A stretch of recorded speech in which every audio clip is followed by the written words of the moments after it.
Please welcome to speak to us the funniest man on earth, a performer of legendary comic genius, a children's book author of profound depth, an individual of enormous compassion who is doing so much to make our world a better place, the great Jim Carrey.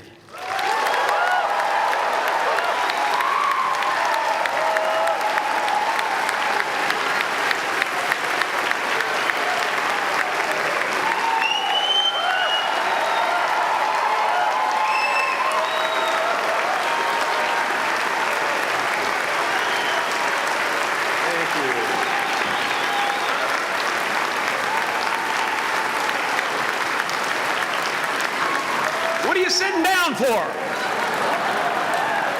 I was going to milk that for a while. You guys can stretch that out in post, right? You can make that longer in the edit. Thank you, Bevan. Thank you all. Jai Guru Dev.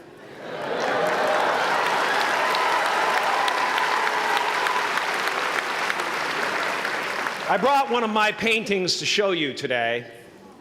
I hope you guys are going to be able to see it okay. It's not one of my bigger pieces, so you might want to move down front. Get a good look at it. Faculty, parents, friends, dignified guests, graduating class of 2014. And all the dead baseball players coming out of the corn to be with us today. After the harvest, there's no place for them to hide. Fields are empty. There's no cover there.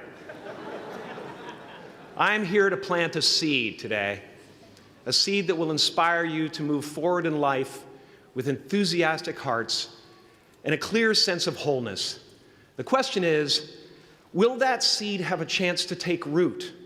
Or will I be sued by Monsanto and forced to use their seed?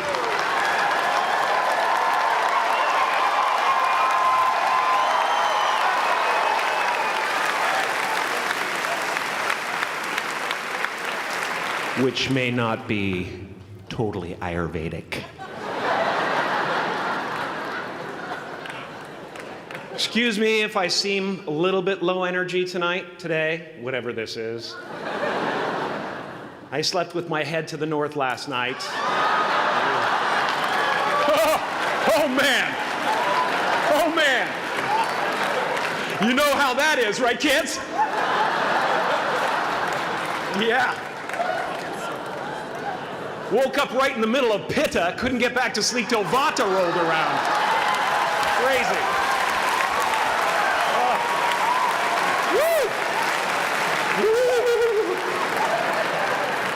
But I didn't freak out, you know. I used that time to eat a large meal. Connect with someone special on Tinder. Because life doesn't happen to you, it happens for you. How do I know this? I don't, but I'm making sound, and that's the important thing. That's what I'm here to do. Sometimes I think that's the only thing that's important, really, you know? It's just letting each other know we're here. You know? Reminding each other that we're part of a larger self. I used to think Jim Carrey is all that I was. Just a flickering light, a dancing shadow, the great nothing masquerading as something you can name. Seeking shelter in caves and foxholes dug out hastily, an archer searching for his target in the mirror, wounded only by my own arrows, begging to be enslaved, pleading for my chains, blinded by longing and tripping over paradise.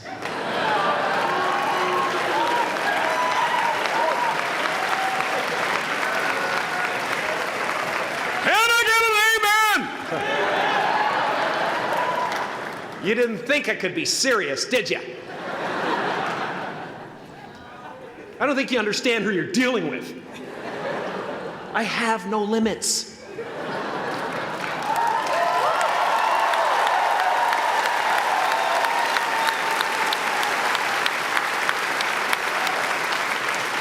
I cannot be contained because I'm the container.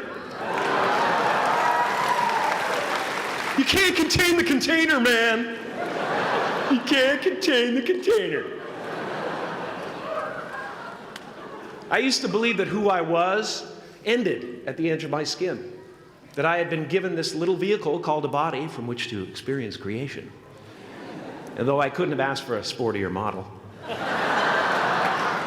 it was, after all, a loaner and would have to be returned. Then I learned that everything outside the vehicle was part of me too. And now I drive a convertible.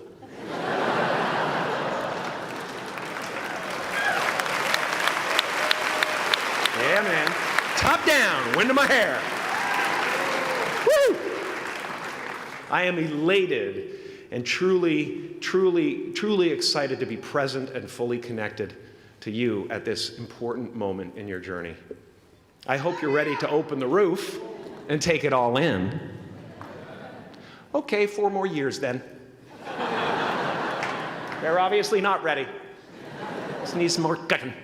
Now, I want to thank the trustees, the administrators, the faculty of MUM for creating an institution worthy of Maharishi's ideals of education, a place that teaches knowledge and experience, the knowledge and experience necessary to be productive in life, as well as enabling the students through transcendental meditation and ancient Vedic knowledge to slack off twice a day for an hour and a half.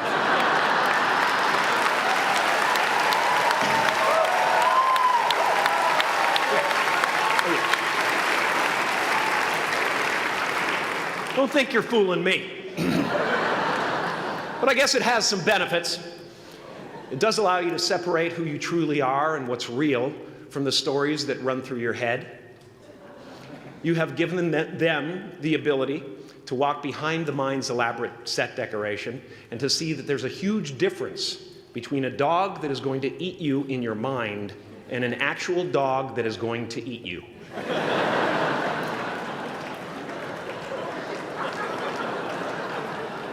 That may sound like no big deal, but many never learn that distinction. And they spend a great deal of their lives living in fight or flight response. I'd like to acknowledge all of you wonderful parents. Way to go. What a fantastic job you've done. For your tireless dedication, your love, your support, most of all, for the attention that you paid to your children. I have a saying, beware the unloved, because they will eventually hurt themselves or me. But when I look at this group here, you know, I feel really safe. I do. I'm just going to say it. My room is not locked. My room is not locked. No doubt some of you will turn out to be crooks. But white-collar stuff, you know, Wall Street, that type of thing, you know, crimes committed by people with self-esteem. Stuff parents can still be proud of in a weird way. And to the graduating class of 2017, -3, you didn't let me finish. Congratulations. Yes, give yourself a round of applause, please. Please.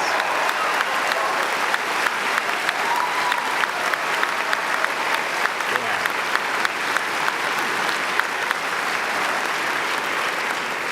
You are the vanguard of knowledge and consciousness, a new wave in a vast ocean of possibilities. On the other side of that door, there's a world starving for new ideas, new leadership. I've been out there for 30 years. She's a wildcat. Oh, she'll rub up against your leg and purr until you pick her up and start petting her, and then out of nowhere, she'll swat you in the face. It can be rough out there, but that's okay, because there's soft serve ice cream with sprinkles. I guess that's what I'm really trying to say here today. Sometimes it's okay to eat your feelings. Now, fear is going to be a player in your life, but you get to decide how much. You can spend your whole life imagining ghosts, worrying about the pathway to the future, but all there will ever be is what's happening here, and the decisions we make in this moment, which are based in either love or fear. So many of us choose our path out of fear disguised as practicality.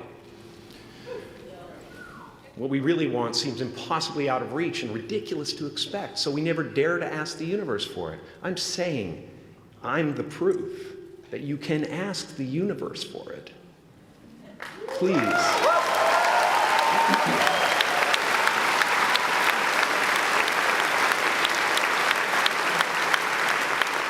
And if it doesn't happen for you right away, it's only because the universe is so busy fulfilling my order.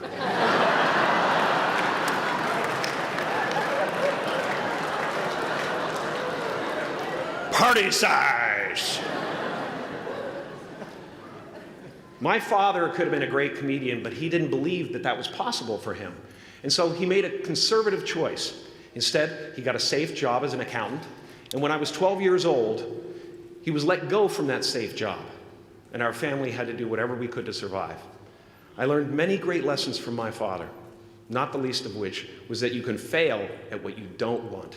So you might as well take a chance on doing what you love.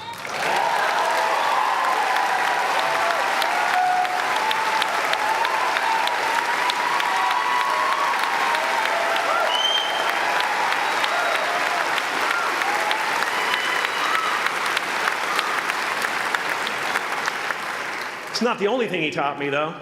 You know, I watched the effect of my father's love and humor and how it altered the world around me. And I thought, that's something to do. That's something worth my time. It wasn't long before I started acting up. You know, people would come over to the house and they'd be greeted by a 7-year-old throwing himself down a large flight of stairs. They would say, "What happened?" And I would say, "I don't know. Let's check the replay." I'd go back to the top of the stairs and come back down in slow motion.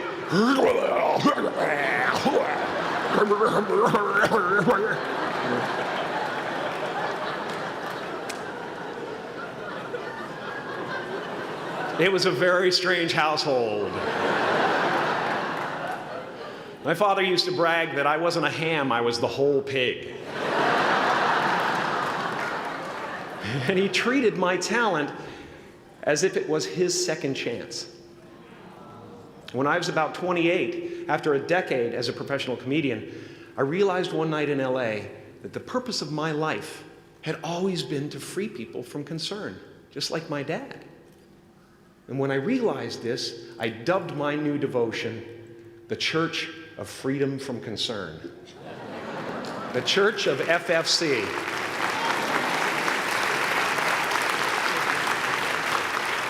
And I dedicated myself to that ministry. What's yours? How will you serve the world? What do they need that your talent can provide? That's all you have to figure out.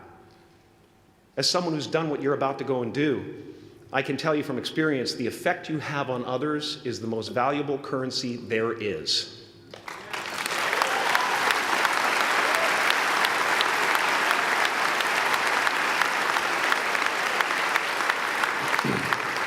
Because everything you gain in life will rot and fall apart, and all that will be left of you is what was in your heart. My choosing to free people from concern got me to the top of a mountain. Look where I am. Look what I get to do. Everywhere I go. I'm going to get emotional because when I tap into this, it really is extraordinary to me. I did something that made people present their best selves to me wherever I go.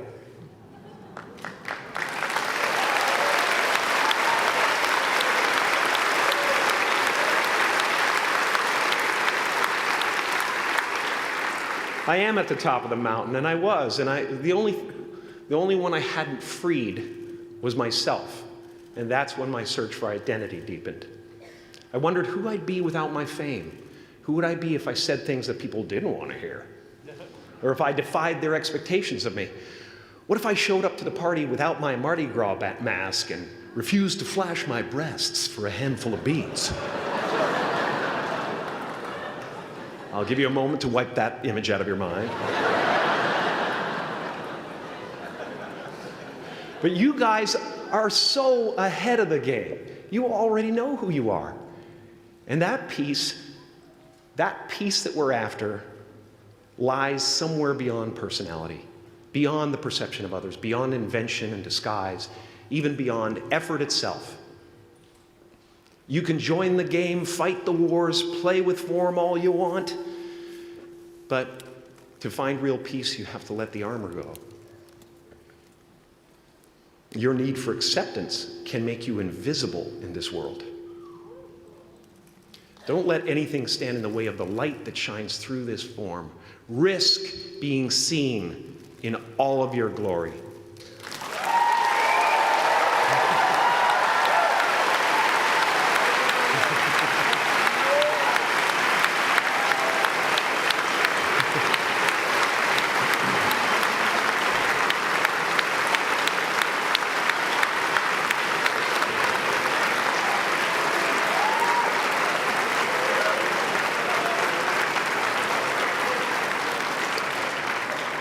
It's not big enough.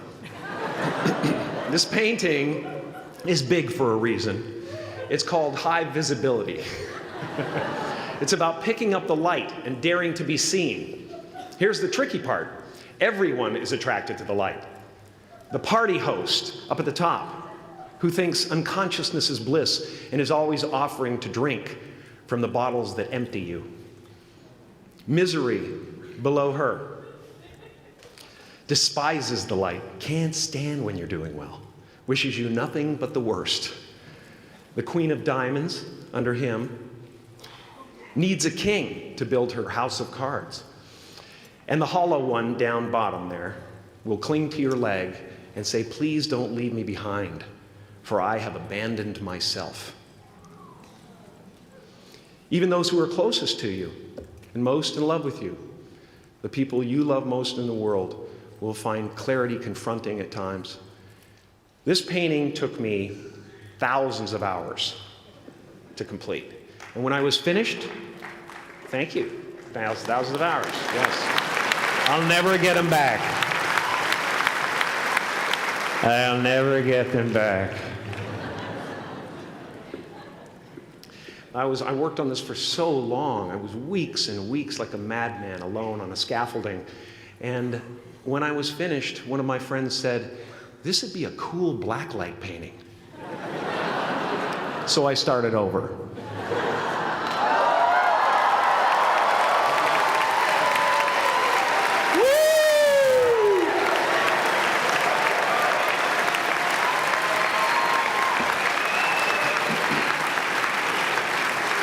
Welcome to Burning Man. Some pretty crazy characters up there, but better up there than in here. You know, painting is one of the ways, thank you. Painting is one of the ways I free myself from concern, a way to stop the world through total mental, spiritual, and physical involvement. But even with that comes a feeling of divine dissatisfaction, because ultimately, we're not the avatars we create. We're not the pictures on the film stock. We are the light that shines through. All else is just smoke and mirrors, distracting, but not truly compelling. I've often said that I wished people could realize all their dreams and wealth and fame, and so that they could see that it's not where you're going to find your sense of completion. Like many of you, I was concerned about going out into the world and doing something bigger than myself, until someone smarter than myself made me realize that there is nothing bigger than myself.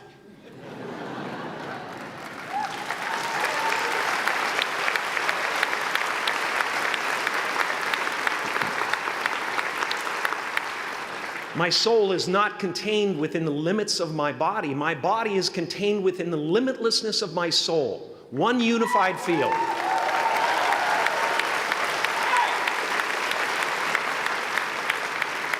One unified field of nothing, dancing for no particular reason, except maybe to comfort and entertain itself.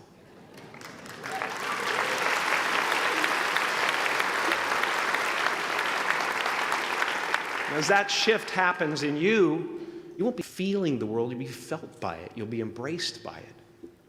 Now I'm always at the beginning. I have a reset button, and I ride that button constantly. Once that button is functioning in your life, there's no story that the mind could create that will be as compelling.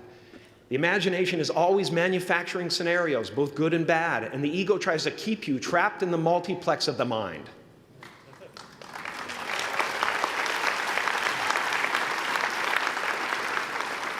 Our eyes are not viewers, they're also projectors that are running a second story over the picture that we see in front of us all the time. Fear is writing that script, and the working title is, I'll Never Be Enough.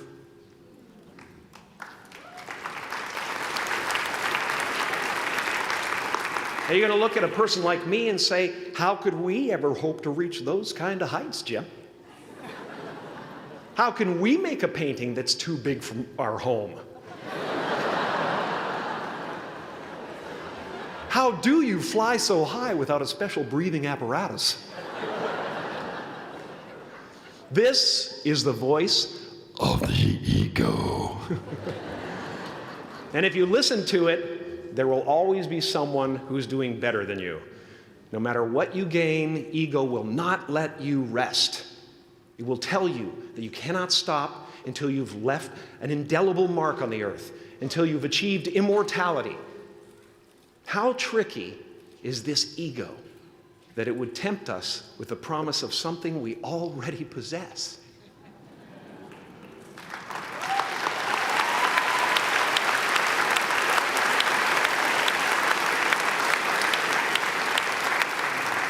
So, I just want you to relax. You know, that's my job. Relax and dream up a good life. I had a substitute teacher from Ireland in the 2nd grade that told my class during morning prayer that when she wants something, anything at all, she prays for it and promises something in return, and she always gets what she wants. Well, I'm sitting at the back of the classroom, you know, thinking, wow, my family can't afford a bike, you know. So I went home and I prayed for one. And I promised I would recite the rosary every night in exchange. Broke that promise. But 2 weeks later, I got home from school to find a brand new Mustang bike with a banana seat and Easy Rider handlebars. Yeah. From fool to cool.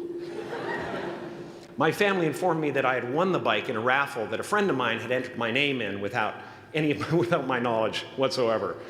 So that type of thing has been happening to me ever since.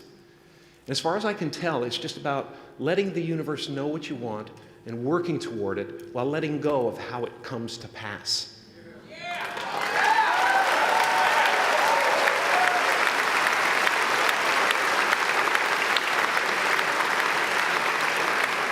Your job is not to figure out how it's going to happen for you, but to open the door in your head. And when the door opens in real life, just walk through it.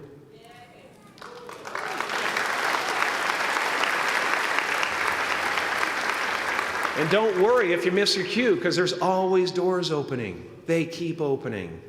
And when I say life doesn't happen to you, it happens for you, I really don't know if that's true. I'm just making a conscious choice to perceive challenges as something beneficial so that I can deal with them in the most productive way. You'll come up with your own style. That's part of the fun. Oh, and why not take a chance on faith as well?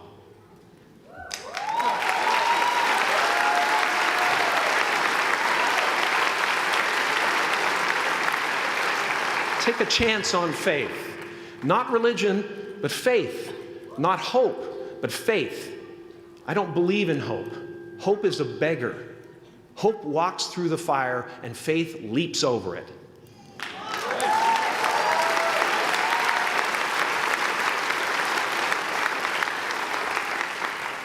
You are ready and able to do beautiful things in this world.